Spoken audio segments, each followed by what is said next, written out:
Okay, my thoughts on Star Wars Part 2. I ended off Part 1 talking about how the prequels got messed up because people didn't push back on Lucas's ideas. There we go, that's better. Oh, something in my eye too. Terrible time to be driving. I'm probably making poor choices. Oh, okay. But yeah, the Ewoks were a result of no one pushing back and telling Lucas, that's a dumb idea. These teddy bears can't hurt stormtroopers. That's just bad. Wookiees, on the other hand, can tear people's limbs out of their sockets and beat them to death with them. So yeah, we should go with your original plan. Anyway, so that was the example of how, as people started being unable to push back or stand up to Lucas when he had a bad idea, the movie suffered for it. And the entirety of the prequels is a collection of those bad choices that no one stood up to. Starting with starting Anakin's story from when he was a kid, making it a virgin birth story, making the plot of Episode 1 revolve around political disagreement,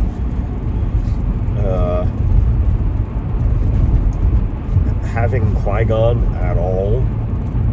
Like, if we had just started in the Clone Wars and Obi-Wan met Anakin as an adult and they're both adults, like, we don't need a Qui-Gon figure at all. It served no real purpose. The love story was just too hard to accept. Like, it just didn't make sense. Yeah, anyway, so prequels are not part of my headcanon. They just don't exist as they do. However, I will say that the actors did fine work with the garbage they were given.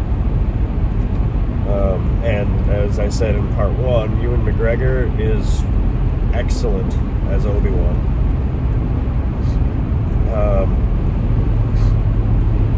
So then we come along to the sequels being released after George Lucas sold Star Wars to Disney. And I was thinking, hey, Disney did an okay job with Marvel. Lots of good material there. Maybe they'll avoid the pitfalls that Lucas had with the prequels, those stupid special editions. And maybe we'll get something awesome. And so again, like with when Episode 1 came out, I was excited for more new Star Wars. Albeit slightly more tempered than the last time. I wasn't stimming in my seat at any point in Episode 7. But, you know, the first time I saw it, I thought, okay, that was decent. But the more I thought about it, and the more I heard other people talk about it, the more I realized that Episode 7 is like a carbon copy of Episode 4. And I've heard Disney and Episode 7 director, whose name I can't remember, talking about how the intention was to give the familiar to bring people back in, but Episode 7 kind of destroyed the results and ignored the results of Episode 6. Like, nothing changed. The Empire Empire is still in control, but called the New Order. Like, they're still the dominant military force in the galaxy. How did that happen? And there's still a need for a rebellion / resistance. And we start off on a desert planet, and somebody force sensitive inherits a lightsaber, the same lightsaber. Everybody wants something that a droid is carrying.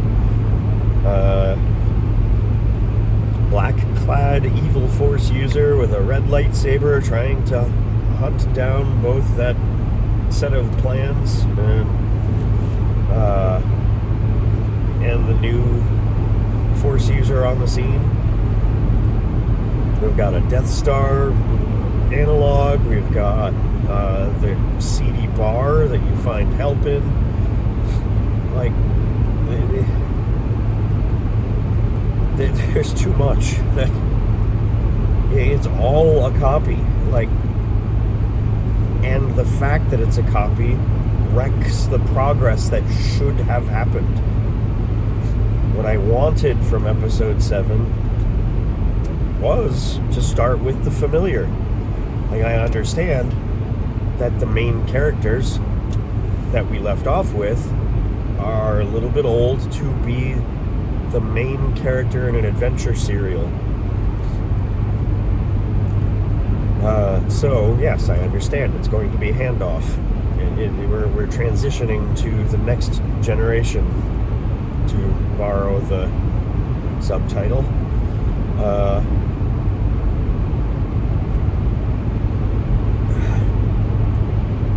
I wanted them to start with Luke teaching at a Jedi Academy. Considering it was, 30 years time bump? There should have been a Jedi Academy. Leia should have been working with the New Galactic Republic, trying to keep the political system running. Like, they should have been using her as some kind of advisor because she's had so much experience now in this whole thing. And maybe Han started a shipping company or whatever, and we get introduced to their kids, and Rey turns out to be Luke's daughter with Mara Jade, and I know that it was different in the extended universe, but I'm fine with the Rey character, and I think Daisy Ridley did fine. Enjoyable character, but all the crap written around it was just weak.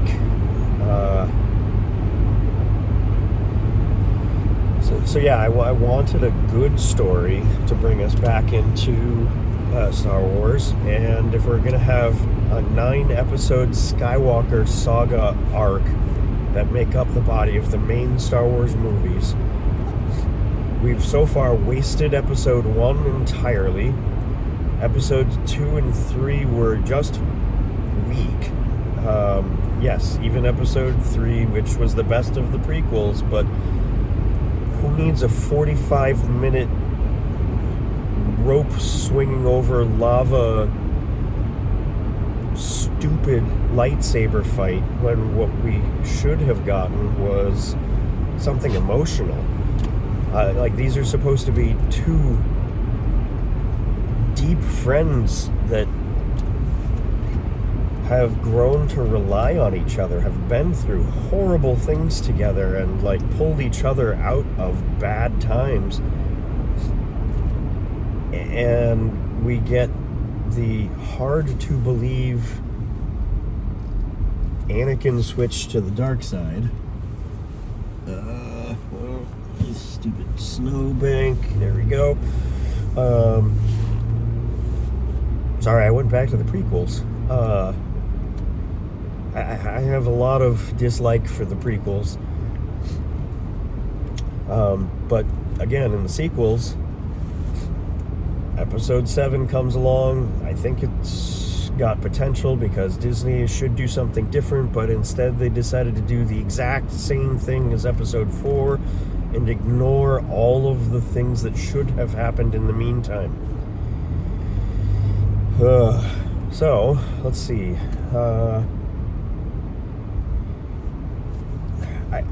I'll admit there were parts of episode 7 that I liked.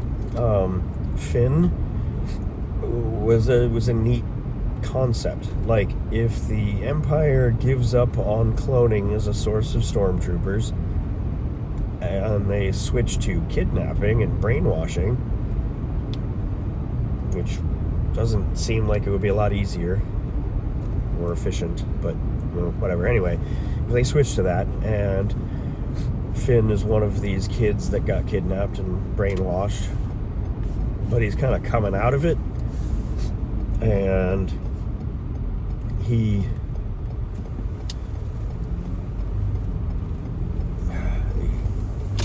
his introduction was good. I enjoyed that part. That was kind of cool. Han talking about how, like, giving the speech, it was all real. That hit me. That was good nostalgia right there.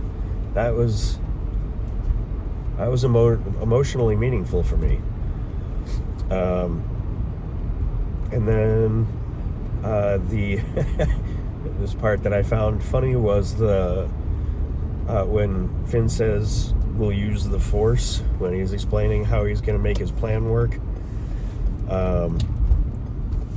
And Han says, that's not how it works. And then Chewie says something, and he's like, oh, you're cold? I like that scene. That was that was good. Anyway, I'm going to have to call this the end of part 2. I'm getting close to my destination. Thank you for listening, and I'll see you in part 3.